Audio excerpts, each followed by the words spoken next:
मुंबईत जैन धर्मगुरूंच्या चालण्यासाठी आखलेल्या पांढऱ्या पट्टीमुळे पुन्हा वाद. दादरमध्ये मराठी जैन आमने-सामने.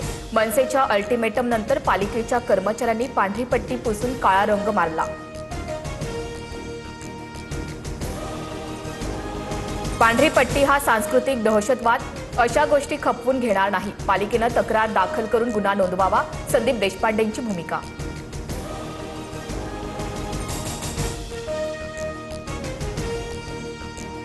जैन धर्माला बदनाम करण्याचा प्रयत्न सुरू. काँग्रेसकडून संदीप देशपांडेंना सुपारी. आम्हीही बांगड्या भरल्या नाहीत. निलेशचंद्र मुनी यांचं चिथावणीखोर वक्तव्य.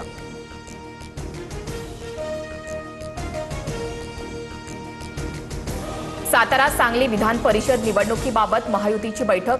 शिवसेना राष्ट्रवादीचे नेते मात्र अनुपस्थित. मंत्री शंभूराज देसाई आणि मंत्री मकरंद पाटलांच्या गैरहजेरीमुळे महायुतीत बिघाडीची चिन्ह. नाशिक पाठोपाठ जळगावातील बंडही शमलं. उपमुख्यमंत्री शिंदेंसोबत भेटीनंतर महायुतीच्या बंडखोर उमेदवार रेश्मा काळेंची माघार. महायुतीच्या उमेदवाराला निवडून आणण्याच्या शिंदेंच्या सूचना. जळगावात भाजपला पाठिंबा दिल्यानंतर मंत्री गुलाबराव पाटलांकडून खंत व्यक्त. आमची बाजू भक्कम असूनही जागा सोडावी लागली. गुलाबराव पाटलांची नाराजी. अजितदादांप्रमाणे एकनाथ शिंदेंचा घात होऊ शकतो. दादा कसे गेले हे सर्वांना माहिती. शिवसेनेचे माळशिरस पंचायत समिती सभापती दत्तात्रय मगर यांचं मोठं विधान. रोहित पवारांच्या अन्नत्याग आंदोलनाचा दुसरा दिवस. कर्जमाफीच्या अटी हट्टेपर्यंत माघार नाही. रोहित पवारांची भूमिका. परवापासून नामदेव पायरीजवळ आंदोलनाला बसण्याचा इशारा.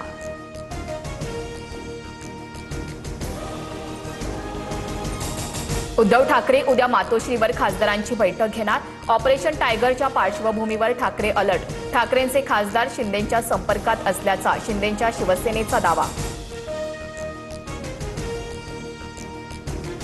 लातूरमध्ये ठाकरेंच्या शिवसेनेच्या आढावा बैठकीत कार्यकर्त्यांचा गोंधळ. शिंदे आणि ठाकरे यांच्या शिवसेनेत तुलना केल्यानं वाद. अंबादास दानवेंच्या मध्यस्थीनं वाद मिटला. मुख्यमंत्री फडणवीसांकडून भीमाशंकर मंदिर विकास आराखड्याची पाहणी. प्रशासनाकडून खूप वेगानं आणि चांगलं काम सुरू. मुख्यमंत्री फडणवीसांची माहिती. अयोध्येच्या राम मंदिर दानपेटी चोरी प्रकरणात एसआयटी स्थापन. 3 सदस्यीय समिती प्रकरणाचा तपास करणार. मंदिर ट्रस्टनं एसआयटी स्थापन करण्याची मागणी केली होती. अमरावती वर्ध्यासह हिंगोलीत जोरदार पावसाच्या सरी. अमरावतीत रस्त्यावर झाड कोसळल्यानं वाहतूक विस्कळीत झाली होती. तर हिंगोलीच्या कळमनुरीत नाले ओव्हरफ्लो. रस्त्यावर गटारीचं पाणी.